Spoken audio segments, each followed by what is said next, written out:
Hi friend, good afternoon. আজকে আমি দুপুরে বানাচ্ছি জাল পিঠা।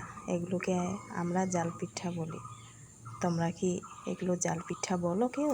যদি বলো তাহলে আমাকে অবশ্যই কমেন্টে লিখে জানাবে। আমার একটা জাল পিঠা হয়ে গেছে। এখন ওই তাওয়াটাকে ভালো করে ওই তেল দিয়ে একটু ঘষাই নিচ্ছি।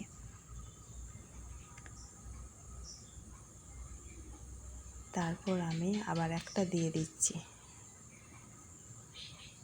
চারদিক দিয়ে ছড়িয়ে নিচ্ছি। ছড়িয়ে নেওয়া হয়ে গেলে ঢাকনা দিয়ে রেখে দেব। আমার জাল পিঠা রান্না কমপ্লিট হয়ে গেছে। এখন আমি রান্না করছি এই যে সুজি কষা দিয়েছিলাম কড়াইয়ে। দেখো আমার সুজিও রেডি হয়ে গেছে। ভালো করে হাতা দিয়ে একটু নাড়িয়ে নিচ্ছি। আর সুজি রান্না কমপ্লিট। এখন আমি বসে পড়েছি খেতে। কেমন হয়েছে বন্ধুরা? অবশ্যই আমাকে কমেন্টে লিখে জানাবে। ধন্যবাদ সবাইকে।